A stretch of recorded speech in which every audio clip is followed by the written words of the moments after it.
Hello friends, இன்றைக்கி வாங்க டபரால மிளகு பொங்கல் எப்படி செய்யலான்னு பார்க்கலாம். 1.5 கிலோ பச்சரிசியை நான் ஊற வச்சுருக்கேன். இந்த டபரா ஃபுல்லாக தான் தண்ணியும் வைக்கணும். இப்போ 1/2 கிலோ சிறுபருப்பு நல்லா கடாயில் பொன்னிறமாக ஃப்ரை பண்ணி எடுத்துருக்கேன். ரெண்டுத்தையும் ஒன்றா போட்டு வாஷ் பண்ணிவிட்டு அடுப்பில் போட போகிறேன். ஏன்னா இன்றைக்கி ஹெவி ஒர்க்கு, அதனால் நான் அடுப்பில் தான் செய்கிறேன். பாருங்கள், இப்போ நல்லா வெந்துட்டுருக்கு. ஒரு 15 மினிட்ஸ்லேயே வெந்துடும். ஏன்னா அடுப்பில் போட்டோம்னாலே பாருங்கள் நல்லா வெந்துருச்சு. இப்போ ஒரு கை அளவுக்கு நான் உப்பு ஆட் பண்ணுறேன். கல் உப்பு தான். இன்றைக்கி காவடி பூஜையில் அதுக்காக தான் மிளகு பொங்கல் ரெடி பண்ணிகிட்ருக்கேன். நான் காவடி பூஜை வீடியோ போட்டேன், எல்லோரும் பார்த்தீங்களா எவ்வளோ தலைன்னு சூப்பராக ரெடி ஆகிருக்கு. கரண்டியில் ஒட்டாமல் விழும். அப்படியே பார்த்தீங்களா, இந்த அளவுக்கு தான் இருக்கணும். நான் ஆல்ரெடி குக்கரில் எப்படி செய்யணும்னு சொல்லிவிட்டு வீடியோ போட்டிருந்தேன், பார்த்தீங்களா. இப்போ டபராவில் எப்படி செய்யணும்னு பார்த்துக்குங்க. குக்கரில் செஞ்சோம்னா குவான்டிட்டி கம்மியாக இருக்கும், டபராவில் செஞ்சால் குவான்டிட்டி அதிகமாக இருக்கும். இப்போ கடாயில் 5 ஸ்பூன் அளவுக்கு நெய், 5 ஸ்பூன் அளவுக்கு கடலெண்ணெய் ஊற்றிருக்கேன். எண்ணெய் நல்லா ஹீட் ஆகட்டும்.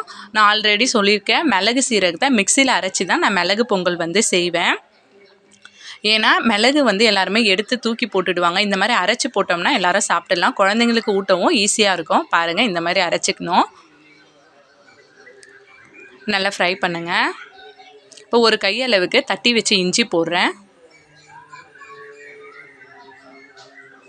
இன்றைக்கி டைம் பார்த்திங்கன்னா 6:30 ஆகுது. காலையிலே ரெடி பண்ணிகிட்ருக்கேன். ஒரு கையளவுக்கு கருவேப்பிலையும் போட்டுட்டேன். நல்லா ஃப்ரை பண்ணுங்கள். இப்போ கொத்தமல்லி கொஞ்சம் ஆட் பண்ணிடலாம். சில பேர் பச்சை மிளகா கூட ஆட் பண்ணுவீங்க. நம்ம கோயிலுக்கு இல்லை சாமி கும்பிடும் போதெல்லாம் நாங்கள் பச்சை மிளகா ஆட் பண்ண மாட்டோம். அவ்வளோதான், நல்லா ஃப்ரை ஆகிடுச்சு. இப்போ ஒரு 6 ஸ்பூன் அளவுக்கு பெருங்காயத்தூள் ஆட் பண்ணுறேன்.